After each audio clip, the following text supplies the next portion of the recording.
where people have been deemed essential workers, and so they were needed to stay within this office, so within close quarters with each other. Next case is everybody works from home, so nobody in the office, except maybe occasional cleaning crews that were just cleaning dust at that point, but everybody was working from home, and that's an incredibly different paradigm. While many employees now have laptops or maybe Chromebooks or other devices or some other mobile device, a lot of them were still working from desktops, and so now we have to figure out how do we support these work from home initiatives. And then there's another case. Let's say that it's the hybrid.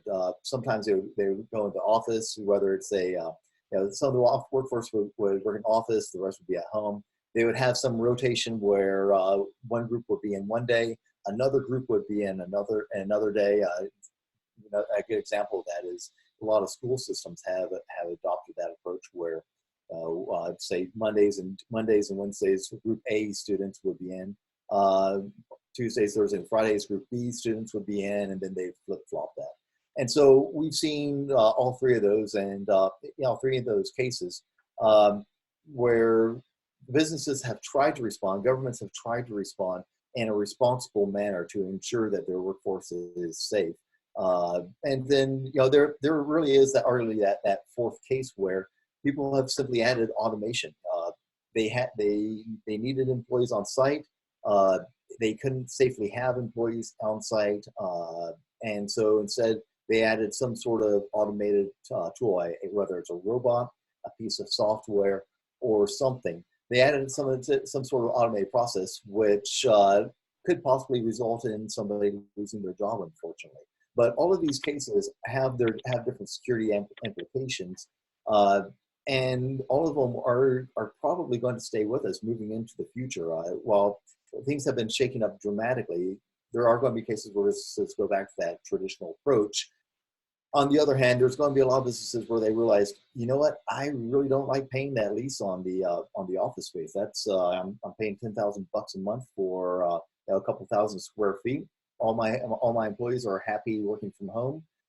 We can get together in somebody's kitchen every once in a while to talk about whatever we need, and then from there we can continue working from home. So I believe we're going to continue seeing a lot of these same cases. So with these, all of these come with challenges. I will probably need to take a look at it as well. Mm-hmm. Yeah, one of the things that we've seen that I don't think Andrew really mentioned was some of our customers, and we've seen other customers or other people, companies, take the applications they have inside because they work behind their firewall, and they decided, you know what, we have Azure, we have the new Google Cloud, or we have Amazon Workspaces or other services of that nature, and they just basically put those services out on the internet with little thought to the fact that, hey, before there was a firewall protecting those things, and now we've just stuck those out on the internet for pretty much anybody to be able to poke at and find the weaknesses in, and not being able to monitor those correctly because of the fact that it was done in such a hurriedly manner. It's really opened them up to a lot more activity than they were expected to see. The applications were never really meant to be open for the internet, and so it's a whole new paradigm for being able to secure and or monitor those types of devices. Yeah, absolutely. We're all experiencing it. You can kind of look at the background here and see I'm sitting in my kitchen. So hopefully it's being protected. So with all that in mind, so basically, how do you guys think? How do you effectively protect, cyber threats? Based on this new environment where people are working remotely and in both places. How do you detect cyber threats and protect against them? Well, I think that you need to look at the different challenges for these different cases as well. And when we're looking at them, we have those different use cases. It started out with that everyone at home, or excuse me, everyone in the office. Well, of course, you have those health concerns that we have to worry about. But with these technology related challenges, since work from home has increased adoption, everyone in office companies are going to probably start needing to look at considering that option. And so as a result, they need to start reevaluating the different technologies, different things that they're doing. Of course, there's the everyone work from home, which is the obvious one, where Byron just brought up the challenge where they've just taken this application and they've dumped it on the internet thinking, hey, you know what? Azure is secure, AWS is secure. It's somebody else's cloud. The cloud is secure. I have updates running all the time. Things are, there's probably a firewall somewhere. I'm not sure really where it is. And there isn't. It really is just somebody else's server. And so how do they protect that?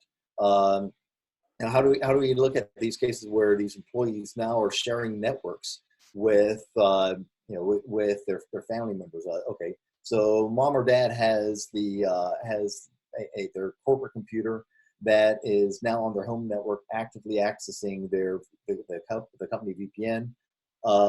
Their child has they use Steam, and then Steam has some vulnerability, gets infected with a virus. At which point that is now an infected network. Mom or dad's computer can easily get infected, and so how are we actually addressing those things? The other part of that is shadow IT. It is very common for us to. And one of the most prevalent things we've seen pop up here at Cyberend is that customers, when they started working from home, they started adding in a lot of technologies that we hadn't seen pop up in our monitoring systems. With our managed detection and response services, with our SIM services and cloud services, we start seeing odd things start popping up. Where, for example, device XYZ popped up, and it turns out it's their kid's computer as opposed to the corporate sanctioned system. And so, now they have shadow IT. They're using Dropbox, and all these are things that have happened in the past. They occurred, but it's become significantly more prevalent as we've gone along. And so, first we have to understand what is the problem. What are these challenges that we need to address? And then once we understand what are those challenges, then we can actually start addressing them. So here's the fact of the matter. We've been living in a test case scenario for years. We've had work from home for years. We've had people working in Starbucks that had fake access points for years. When I say fake access points, I mean access points where there's the official Starbucks access point, and then there's somebody who's wanting to harvest some passwords. That's been the case, and we've had shadow IT for years. For the most part, we've turned a blind eye to that. And the pandemic, I believe, has forced a lot of security experts to really focus on the fact that this is the case now. And now their voice is actually being heard, because we have to address these security threats because they're front and center to the way the business is operating, as opposed to just being fringe cases where the business really didn't need to pay attention to them all that much. Byron, what are your thoughts there? Yeah, I think that's pretty much it. And the key to that is being able to monitor those logins. Where are they coming from? Are they over an impossible distance? Did Joe log in 50 miles away within 3 minutes? Can we alert on that? Can we even distinguish that as something different than normal daily work? And that's so those are some of the challenges that we're able to meet with our tool sets, but that's not typical. I mean, that's impossible distance. Not every SIM has the ability to identify that. Not every SIM has the ability to identify that, hey, Bob normally logs in 8 to 5, and now all of a sudden Bob is logging in at 2 o'clock in the morning. Why is he doing that? And is your SIM able to alert to the fact that activity is happening, so that you can pay attention to the activities of those typical workers? That makes a big difference. So when somebody steals some credentials from a Starbucks, for example, those credentials aren't likely to be used at the same time as the individual that they were stolen from. They're going to be used at a different time or a different location. And so being able to track those incidents down means that at the very least, we can connect with Bob and say, hey, Bob, what's the deal? Are you using a VPN, or are your credentials compromised? And then being able to take action on that as quickly as possible to keep the entire company from being compromised. So Byron, what are some ways you see as needing to detect cyber threats both on premise or remotely in this case now? How do we do that? Well, honestly, it all starts with logs. We've got to have the ability to ingest the logs from the devices that we're seeing, the ones that we're typically monitoring, along with the new ones that we see in the environment. Whether that be in Azure, whether it be in Amazon or any other virtualization platform, we need to be able to see the back end of it. With Azure, we can see the firewall logs. With AWS, we can see the configuration changes to make sure somebody hasn't gotten into our environment and started making changes to it or adding things to our firewalls. The other thing is monitoring Office 365. That's a huge target. Once we get credentials for Office 365, it's very important that we keep our credentials to ourselves. And if we lose them, we need to be able to identify those quickly. And having a SIM that can identify those odd login hours or those additional machines being added or policies being changed makes a big difference. And most SIMs have the ability to ingest that type of data. And either you have a SIM that's able to recognize it automatically, or your team has to be able to sit in front of those logs 24/7 and know in their mind when they see something change or they see, I don't even know how you would manage to identify, hey, looks like Bob just logged in 50 miles apart, because you would have to have some kind of a GeoIP system running in the background to see those kind of things going on if your SIM doesn't do that automatically for you, which, so in my experience, most SIMs don't do that automatically. Yeah, Yeah, great. I agree with that. And I mean, I think you partially hit on the problem there is that with IT teams, most IT teams have focused on securing the crown jewels. As a security company, a lot of times when I talk to other CTOs or CISOs, they'll say, well, we have this database application, and that's really all that we need to secure. We don't have to worry about all these other places. Well, now all of a sudden we do. We're talking about Byron. You're talking about needing to ingest all these logs from different sources, and it's like we need to have the sea of sensors across the entire cloud. Maybe sea is the wrong word for cloud, but we have to have something that covers the full spectrum across all of these new New environments. Yeah, exactly. environments. And there's the other aspect of it is that the user has always been considered the weak link in security. I mean, if you go and take a CISSP exam, if any of the, and when they ask you the question, which one is considered the weakest link, you just look for where it says a human being, and or whatever is the closest to saying a human being. And that's going to be the answer, right? That's always been the case. And up till recently, most organizations, they might pay some lip service to some phishing campaigns. I've seen a few organizations, and maybe about 2% of people the companies that we've worked with, that have actually orchestrated some very good phishing programs. But aside from that, there really wasn't a lot of end user focus on security. And so, now that we're taking these devices home with us, in some cases, what we've seen from more mature organizations is that they've made the offer, hey, you know what? If you'll allow us to install our corporate managed antivirus or corporate managed EDR technology, a lot of these are the next gen technologies that are out there, whether the Cylances, the Sentinel ones, the CrowdStrikes, the Microsoft Defender ATPs, and so on of the world. Not talking about the traditional hash-based antivirus technologies. If you'll allow us to make sure that your system has a level of security, we're willing to pay for the license. We're willing to manage the security of that device. Of course, that comes with some hazards.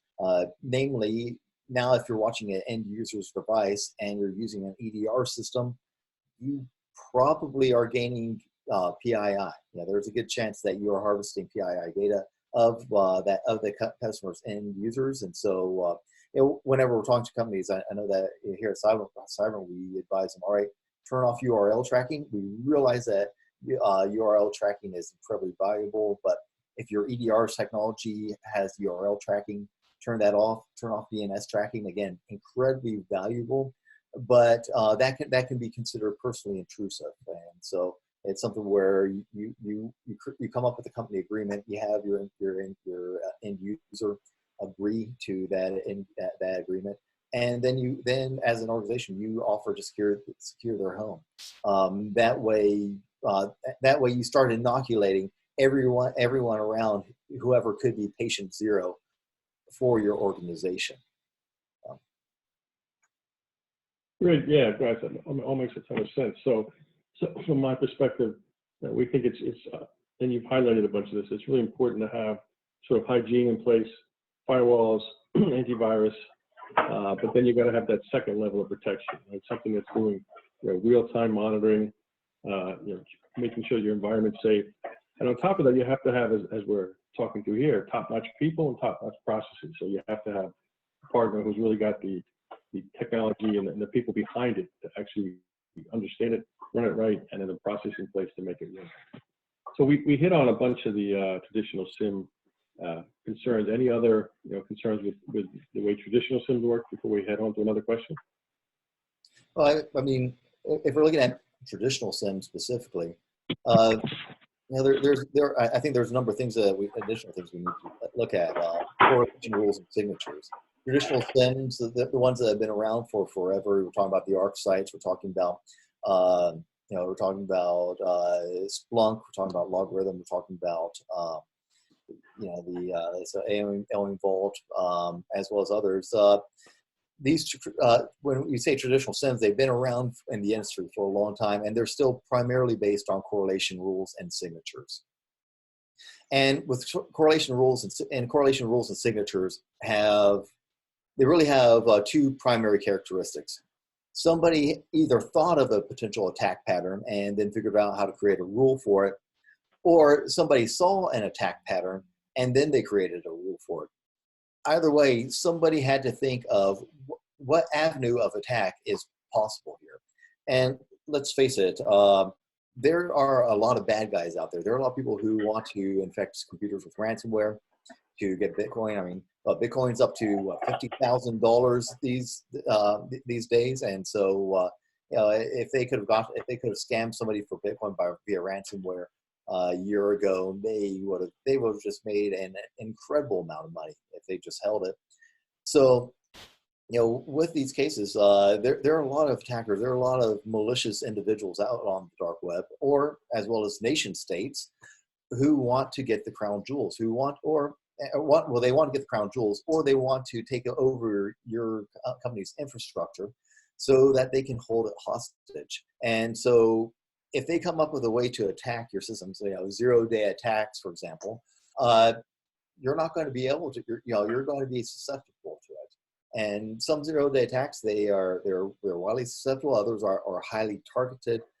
But if we've created a rule or signature, it's not going to catch it, because that's using a logic that is already known for other systems and other things. And so, by definition, it really can't be detected. And so we need another way to do that.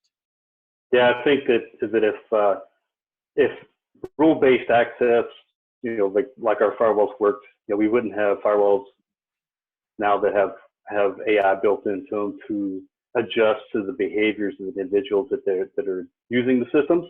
And the same thing would be true for antivirus. So we wouldn't have a need for next generation antivirus that uses artificial intelligence and machine learning to learn how your system normally provides or normally works and provide services to you versus what's abnormal. And the same thing is true for our SIMs. And no longer having signatures, basically a white list of applications or rules that are allowed, and anything else would be necessarily bad. That doesn't work. We found that very quickly with some of the original, before we went from McAfee to another product, we had a whitelisting product. We found out that an update to Microsoft Windows could cause it to crash because the new packages weren't whitelisted. Or a new application may have some unexpected features that don't work anymore because the whitelist didn't allow those types of communications between the applications. And so we moved to machine learning, which says, hey, these things are supposed to talk together. That's not out of the norm. And same thing with SIMs. We learned that we can have whitelist and blacklist, but man, the times change, and they change fast, and much faster than we can write signatures for them to keep them safe or to identify the bad actions. So now it's much easier to have and much more efficient to have machine learning to learn what the environment's supposed to be doing and artificial intelligence to identify the things that are odd. So if you have a user logging in at an odd hour, unless you have a rule specifically that says Bob's only allowed to log in from 8 to 5, and if he logs in outside that time frame, then give me an alert. And so what happens when you add 10 new people? Or somebody gets promoted and now they're an administrator and they need to log in the middle of the night to fix something, and either one, you didn't write a rule for him, or two, you didn't turn off his rule, so you have some false alarms to go along with that. Versus if you have some machine learning on the back end that says, hey, Bob logs in at all kinds of crazy hours, but he's an administrator. As long as he doesn't start touching with these files over here or doing actions that he's not supposed to do, like exporting data, that's cool. We'll let that action happen. And the same thing with services. I mean, sometimes we have services that they're supposed to perform backups. So they run their backup every night. They ship the backup off to a remote facility like an AWS or something like the data storage or something like that. What if that application starts reaching out over a strange port, a high-level port to a new company? Well, if you've tuned your SIM, a non-AI SIM, and you set up rules that says, hey, this process exports data every night at midnight, from midnight to 4 in the morning, and that's what it's supposed to do, is that a good enough rule? So what if it starts sending out data to multiple fields or multiple IP addresses during that same time? I know certainly if I was going to export data, that's the avenue that I would look for. I mean, why don't we use the backup process? It has plenty of permissions, it has plenty of access, and it's supposed to export something at a certain time. So why not just ride that wave and run right through the SIM without anybody noticing? But if we have some machine learning or artificial intelligence built on the back end, they will identify that new behavior. That's a good avenue to detect those types of threats and or stop them. Yeah, let me give you an example of a case where we were working with a mid-sized organization. I believe they had their company had about 3,000 employees, and so when we were working with them, they had a large ransomware outbreak. They had our managed SIM service, and it was utilizing one of the SIMs that are a traditional SIM. They did not have sensors in the location and on the Active Directory servers that actually were infected. So it was a network that was blind to us effectively. And so, while Active Directory does transport the logs and replicate the logs to other systems, since we didn't have any sensors in this new subsidiary that they had brought on and gotten, right, and when I say they had brought on, they brought them on, I guess, about 6 months earlier. But we didn't have any real visibility into that subsidiary. And so even when some things that could have even fired on a normal traditional SIM, they didn't fire because we didn't have those sensors in place. Well, once our SOC was contacted, so they saw the ransomware outbreak occur very late evening, close to I believe it was 11:30ish p.m. And so they saw it start spreading, because they had a night crew a night crew for a call center, and once the systems were being encrypted, they contacted our SOC. They contacted one of the big three for incident response, and the big three got in there, and they found, I believe it was about 3 indicators of compromise. We started digging through Active Directory logs. We started looking through through the AD replicated logs for user logins. And we started noticing a lot of very odd, very anomalous logins in that infrastructure. From that, we were able to pivot. We found about 14 indicators of compromise afterwards that we were able to then send over to the IR firm, and as well as the customer, and cover a number of other things. But here's the thing. Had we been using an AI or ML-based SIM with that customer, had we actually had that available to us, at that technology available to us at the time, well, what would have happened is that it was said, hey, I see administrator XYZ over here. and they just logged in at 11 p.m. and they never have done that. I mean, this is an 8 to 5 person. You know, they come in, they log in at 8 o'clock in the morning. They are gone at 5 o'clock, and they never touch the system in between. Why the heck are they doing this? Oh, hey, I just noticed that that same administrator logged into 5 other systems. That is really weird. That is anomalous. These are types of behavior where when you have a machine learning system, it can start actually actively discovering these types of patterns, these types of behaviors, this type of user behavior analytics is the industry term for it. And so had we been watching, even without having the sensors within their network, had we just simply been watching another domain controller with an AI, or had we had it available to us to watch another domain controller with an AI or ML based SIM, we could have said, hey, you know what? We're not, this network isn't under, this other network isn't under management, but we're seeing some really crazy things here. And I absolutely guarantee you that that is the type of thing that if we had seen that, we would have we would have immediately sent that up the flagpole to up their chain of command, and started, and we would have been, we'll ring the phone off the hook. We've done that before with other customers where we start seeing things start infiltrate, at which point we started calling them in and saying, hey, you know what, we're not managing this network, but we're seeing some indicators of compromise and some very funky things going on these other networks. You need to take a look at it. And, it almost always results in the fact that they say, hey, you know what, we need you to start watching these other pieces. And the reason why is that the sooner that we can actually start watching those networks, the faster we can get to resolution. We want to get to remediation. We don't want to get to response. We want to get to remediation. Hey, so guys, you both talked about ML, AI, how important it is, and the value it can provide. In general, it sounds like you're saying across the board, the mean time to identify and then remediate can be accelerated substantially, almost to point of attack to detection. So talk a little bit more how it speeds up the process of detection and remediation. Sure. Byron, do you want to take that? Absolutely. So assuming that there is a SIM monitoring anything in a regular SIM environment, if there's not a rule written for the activity that's currently happening, so as Andrew pointed out in his example, there's really no rule that says a domain administrator should not be logging into workstations or other servers to do their administrative jobs. That's not something that you typically watch for with a regular SIM, because that's what happens throughout the course of the day. And most SIMs kind of stop at that point. They don't necessarily look at the files that the individual's looking for.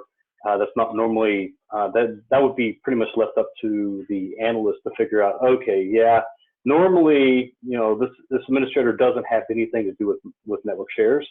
But now this administrator is making changes to network shares. The same administrator doesn't typically, usually somebody who's in charge of network shares in a larger organization is also not the same person who is going to be adding domain accounts or elevating privileges. Those are usually separate jobs. But typically on a typical SIM, what you see is you recognize an administrator, and we pretty much just say, okay, or a SIM will pretty much just say, okay, an administrator can do anything they need to because they're an admin. With something that has the ability or has machine learning, that machine learning will understand the tasks, if it's set up properly, that Administrator Ray, his job is to manage network shares. Administrator Jeff is supposed to add users and remove users. Administrator Todd is responsible for setting network time, making network changes to the cards, basically hardware type support. And when one of those goes outside of his job position, that's something that will be automatically learned or automatically alerted on. Whereas with a typical SIM, there's either got to be a rule written for it, which in most cases there's not, because it's not something that's going to be provided by the SIM manufacturer because they just don't know these users, or an analyst has to put all that together, and that could take a number of hours to figure out, simply because as a managed service you can't know every single administrator in every single company. If somebody adds a new administrator, they typically don't think to call their SOC and say, hey, we just added Bob. This is a specific task that Bob's going to be performing. So all that stuff has to be hunted down. So something that could alert in a matter of seconds can take hours to hunt down and figure out. And or somebody has to recognize the activities that are happening on the customer side and see that, hey, these machines are going offline and there's a ransomware notice whenever we go into the console. So it can make a huge difference. And also with the customers that Andrew was talking about, their encryption event only lasted 2 hours, but it affected, was it 75 systems, Andrew? Somewhere in that number. Over 350. Oh, okay. So over 350 devices were encrypted within just a couple of hours.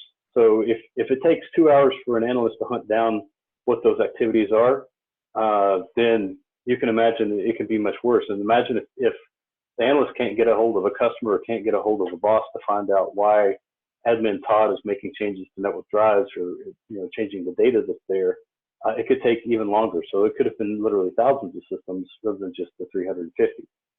Versus with a SIM that has properly tuned AI and machine learning, that can be cut down to just seconds. And one of the things that we like about Sekion is we do have the ability to set up some automatic tasks so that if one of those thresholds are met, an account can be just disabled immediately.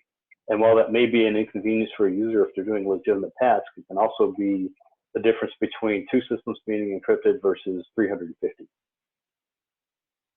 Yeah, and let's face it, with older SIMs as well as what we'll call them next generation, because everything's next generation these days, right? SIMs. There's always certain things that you're going to need to do. For example, when you're looking at your environment, it's always a good idea to do threat modeling and tabletop exercises to think of, all right, well, how can we be attacked, and how can we create rules for it? Yeah, I'm going back to the rule-based approach, but you're at least considering the avenues of attack for your infrastructure. There might be it might get in from another way, but if you know that your house only has four windows and a front door, well, it's most likely the attack will most likely come from one of those 4 windows and a front door. Now, if we have a nation state, they're probably going to drop through the roof. But in most cases, they're going to figure out some clever way to get in through those areas. And so, when traditional SIM, you'd create a rule, all the rules that you could think of, and you probably haven't thought of all of them. With a ML based SIM, AI and ML based SIM, you have to start training it. You do have that period of time where usually within 2 weeks it has a fairly good idea of what's going on. 30 days is going to be pretty accurate, even more accurate. And then eventually start getting into that statistic, into that bell curve, into the statistics where everything just goes into an asymptote in terms of additional things that it'll learn. But you have to be able to input information into it. So, okay, we saw that somebody tried to push the window open. Well, that really doesn't matter because that window is nailed shut, and they're not going to be able to push it open.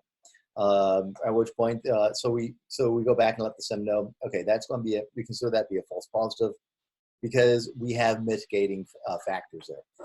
We have protection against ensuring that they won't be able to take advantage of that particular vulnerability or potential vulnerability.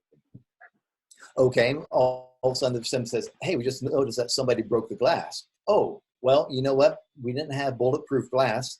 That it was just a single pane of glass, and it would have been easy to break through. And so that is a valid attack. So all right, let's make sure that we take advantage of that. And it's using most glass break sensors, I believe, are sonic based, and so here's the sound. But what about the case where we have let's say it's a Thomas Crown affair, or it's a Bruce Wilson Hudson Hawk. They take something, they cut a hole through, they cut a hole in the glass using some diamond edged cutting device, and then they pull the glass out. Well, with the rule-based SIM, if we're not looking for a round hole going through that single pane of glass and on that specific window, then we're not going to alert on it. And by the way, we also need to know what size that hole is. With an ML-based SIM, what it's going to say is, huh, you know what? I've been watching the air conditioner in the house, and I just noticed that that the air conditioner is constantly running because the pressure differential is different. Hey, I just noticed that there are some scraping sounds that I don't normally hear. Yeah, I usually hear typical, I usually hear foot patterns going around the house. I usually hear bacon frying, at least if it's in my house. We love bacon as well as anything else to eat. I hear the bath running. I hear things, and I don't hear this scratching sound that I typically hear that I've just heard from window A. And I know that window A is probably a weak point. That's really weird. Well, the fact that it's at this certain time of year, and I've never seen this pressure differential between the inside and outside, that's definitely anomalous. I need to alert on that. At which point you go and find Hudson Hawk. He's just reached his arm into the window through that hole to unlock your window, and the attacker is breaking in. And so it's one of the things where we need to make sure that we start feeding good information back into it so that it understands where to focus as well. Yeah, so to sort of summarize a little bit from my perspective, what you guys are saying is, so the ML and AI are vitally important to helping build behavioral models of all the systems in the environment, all the hosts, so that, again, as you just alluded to, you can compare normal behavior to new behavior and say, okay, is this something that should be happening or shouldn't be happening? So again, vitally important, those behavior models, collecting all those logs, flows, and information to build those models so that you can then have a good view of the environment, how it's supposed to operate, and then be ready to detect any anomalies. So really important. Yeah. So maybe as a final question here, which is sort of encapsulating a lot of this. So how can we detect unknown and emerging threats post the pandemic? So I know we've talked about a lot of that. Maybe just hit on it one more time at a broad level here. Well, that really goes back to the artificial intelligence and machine learning. If it's not normal, is it a problem? If the system thinks it's a problem, at the very least, it can alert us to say, hey, I have low confidence potentially, but this new thing is happening. Or this system is now talking to another system that it's never talked to before. Or Bob just logged in Oregon, and now he's logging in from New York. That's probably not right. Probably need to check on that. So a lot of that has to do with the ability to recognize something is different, the ability to recognize that it's impossible to travel from Oregon to New York within just a few minutes time, let alone a number of hours. You have to have at least a few hours to get in a plane and fly between locations before you can do those types of activities. So it's about recognizing the not normal versus the normal. And we can do a lot with signatures. Certainly, you can write signatures to identify a lot of behaviors, but it's impossible to write signatures to identify all the behaviors. Yeah, I would also say that we need to look at that sea of sensors as well. Everybody becomes a data point, as opposed to looking at what are the crown jewels. And let's face it, your servers aren't the ones that are going out and clicking on ads on Fox News and CNN and then being used as the entryways into your infrastructure. It's people who are sitting at home. They're on break or they're bored, and so they're surfing the web. And maybe they get a virus from whatever is from whatever ad is scrolling through at the time. Now maybe they get hit by a watering hole attack. So you know what? It's lunchtime. They want to go get some takeout from their local restaurant. I believe in Texas there's a case where I don't remember what type of manufacturing facility it was, but there was a Chinese restaurant across the street, and their PDF menu. Attackers noticed that a lot of people would eat there from the target, and so they infected the PDF menu with a virus. People would open up the PDF menu, at which point their systems would get infected. Well, in this case, your work from home crowd, they're doing the same thing. They're going to open up that menu. and then their computer gets infected, which is now connected to your VPN, and your VPN, because they have admin access now, is able to connect to all of their crown jewels, as well as the rest of the network, or what have you. So there are a lot of avenues here that we can look at for attack. The other aspect of it is the fact that software as a service is largely ignored. What's going on in your software as a service providers? They have applications too. They're just as susceptible to being attacked. In a lot of cases, they can do things like they might have, let's say it's an accounting package, and somebody is able to take advantage of that. So you need to understand, how do we get access control logs from those SaaS providers? Does your SIM have those connectors, have those cloud connectors to be able to pull those SaaS offerings? Other cases, one that we commonly see is that malware will infect the system, or a person will get phished, and then while they're logged in, behind the scenes, what will happen is the attacker will go and create some email forwarding rules, and there's 3 different types of forwarding rules that you need to be aware of in Office 365. Most people will cover 1 or 2 of them. They don't observe all 3 of them. And so they start sending a bunch of emails to the outside infrastructure. Well, that's an anomalous behavior. And I can tell you right now that if our accountant, who, she's a wonderful lady, but she's in her 70s, and she would absolutely never go and create an email forwarding rule without contacting our help desk. And so, if we see that behavior that's out of the norm, then that's something we would absolutely jump on and say, oh, you know what, that's abnormal behavior for you. Let's make sure that your MFA is still turned on, that type of thing. So we need to be able to see that sea of sensors. We need to be able to collect that data from as many data points as possible. And then we need to correlate, as well as run a statistical analysis. And things that are doing statistical analysis are those ML engines. Yeah, they effectively are very fancy statistics engines.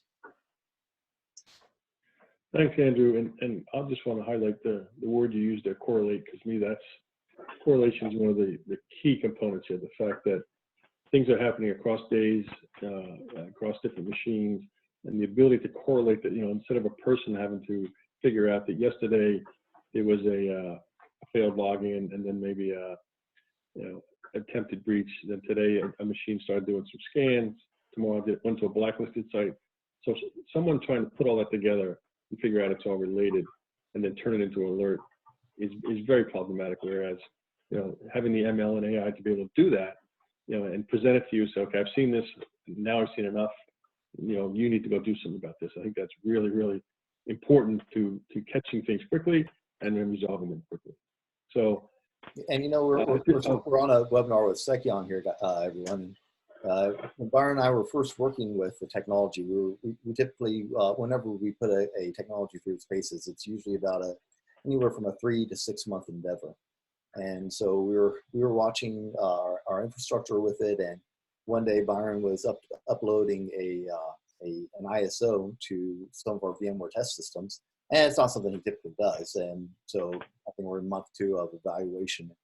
I get Byron calls like, "Hey, did you just upload a 1.5 gig ISO?" And he said, "How'd you know that?" I said, "Well, it wasn't data exfiltration, but it was an anomalous behavior, and so it was caught." And so it becomes important. Are we watching your SharePoint? Are we watching your Box.com infrastructures for these large data transfers, for these potential data exfiltrations? Where usually what we see is that if somebody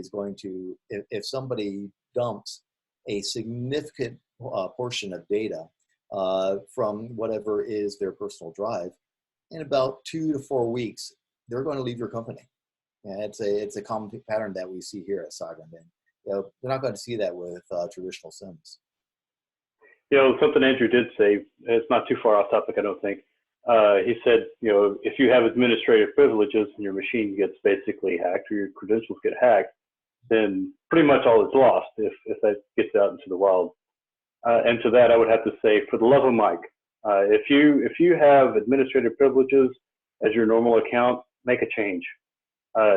I know that my privileges on my workstation at work and everything inside my domain that I use as a daily user have 0 privileges. In fact, in some cases, I have less privileges than my normal users, and that's simply because I know that I would be a good target. And so, whenever I do actually need to do some kind of domain administrative privileges or something, make some changes, I have to log in as a separate user. If you're not doing that, you've just pinned a target on your chest, and when that target gets hit, it will be very successful because daily use as an administrative user is just foolish. It's a really good way to make sure that you get hacked and to make sure that hack is very successful. Whereas if your administrative privileges or the user that's an admin is rarely used and used for specific tasks, one, it makes it a lot easier to track. It's much easier to be accountable for the actions that you take. And 2, you don't make mistakes.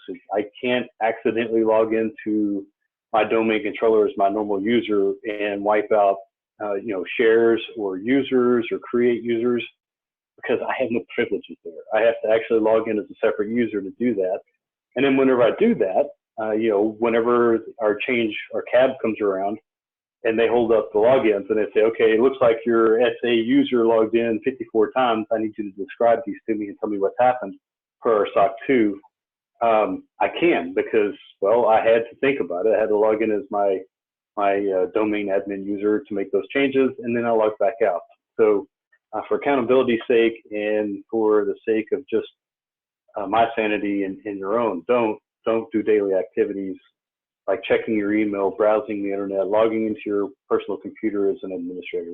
That's just a mistake, a bad thing waiting to happen. Well, that's number 4 on the Australian top 4. So, there's what's called the Australian top 4, which is the top 4 ways to prevent 85% of nation-state attacks. And and I'm not talking about little Joey in the basement with a bunch of scripts who thinks he's an elite hacksaw. I'm talking about NSA. I'm talking about China. I'm talking about Russia. I'm talking about Iran.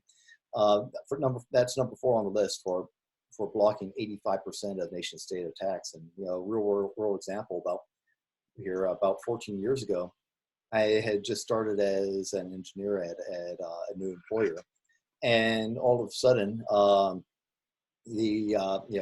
everybody was going nuts. The entire place turned into a beehive because nobody could log into this .com's website. This .com did about $500 million worth of business each year. And so the fact that nobody could log in was a pretty impressive thing. Well, the programming department, developing department had said that they absolutely had to do everything with either root level or administrator level privileges. And what had happened is that one of their lead developers thought he was working with the dev system, and he actually had his system trained on the production system, and he dropped the entire user table. So not only can the users not log into the website, but nobody can log into the database as well because the entire user table has been dropped. So it's one of those cases where you don't want to you never want to be actively working in that unless you need to be. But let's face it, that's another case where you can actually start looking out for some things. So hey, we noticed that we're seeing a lot of activity with administrative accounts as opposed to user-only based accounts. That's a hygiene issue that we can look into. So. Yeah. And I noticed that nobody ever mentions Canada whenever they talk about nation state. Oh, no, they're one of the 5 eyes, if I remember. So they definitely are one. So I didn't know you were Canadian, Byron. All right, so I think we're pretty much wrapping up. I'm just looking for any final questions here, but I really want to thank Cyber for doing this with us, and Andrew and Byron, our experts, for joining and participating and actually sharing all their great knowledge and real life experiences. So I really thank you, and thank everyone else for joining. But people are now dropping, so I think we're all set. All right. Yeah, thanks, guys. Right. Thanks, everyone, for having us. Thank you. Take care. Thanks.